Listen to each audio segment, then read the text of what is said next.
There is new scrutiny today over President Trump's son-in-law and senior advisor Jared Kushner and his family's company business dealings.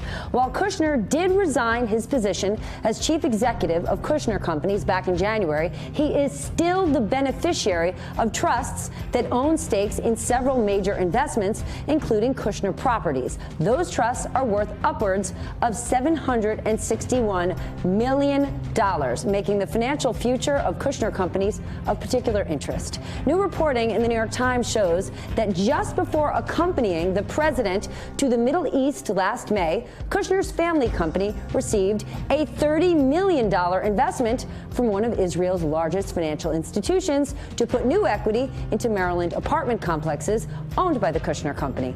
Last November, Bloomberg News reported that Israel's largest asset manager helped finance Kushner's company $146 million purchase of an apartment complex in New Jersey. The deal was questioned since the loan agreement carried particularly cumbersome financial conditions.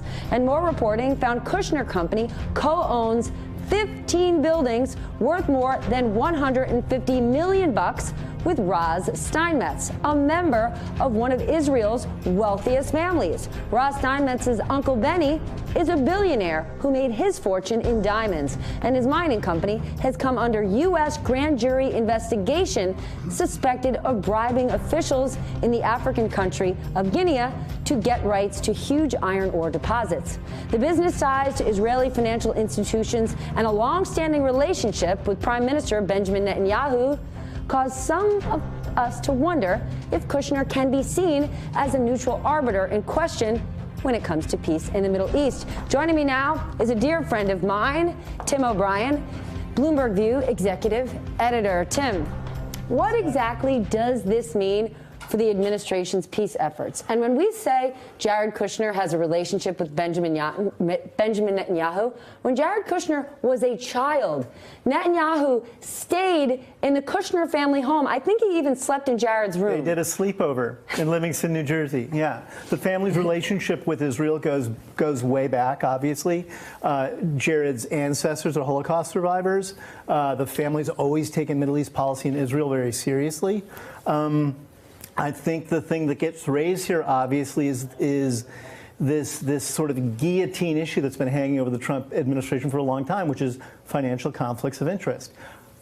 Is policy in the Middle East being made purely because it's good policy, or is it being made because at some level also benefits the Kushner's family's financial interests? So you can question it all day long, but this guillotine that's been hanging doesn't seem to bother the Trumps. They just keep on smiling through it. That's true. Actually, it's probably guillotine is not the right way to describe it. It's a cloud.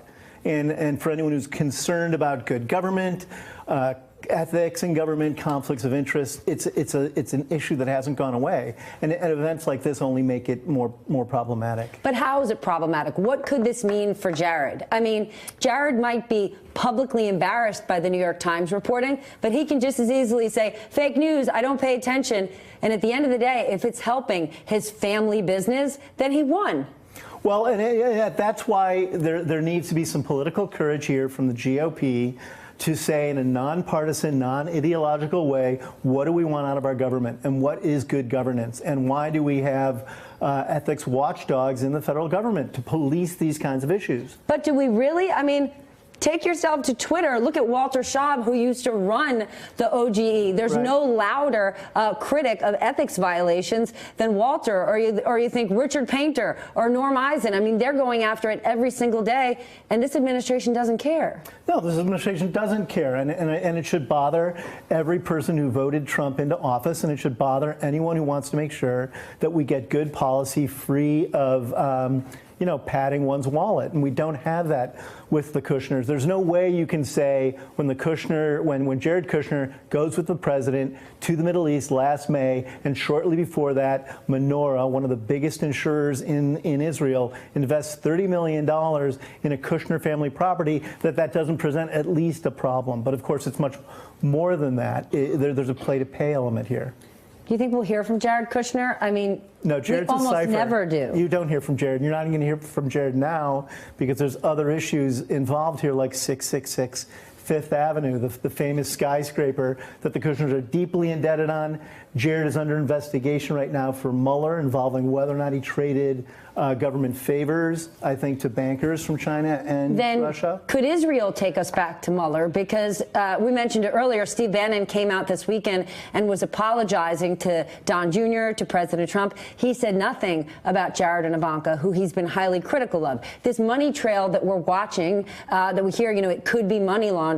Could that take us to Israel? Of course it could. Of course it could. It's going to take us anywhere Jared Kushner or his family or the Trumps have gotten money, and it will all hinge off this central issue. Were there quid pro quos in exchange for money flowing to the Kushners or the Trumps? And this latest reporting is just another example of that. Hey there, I'm Chris Hayes from MSNBC. Thanks for watching MSNBC on YouTube. If you want to keep up to date with the videos we're putting out, you can click subscribe just below me or click over on this list to see lots of other great videos.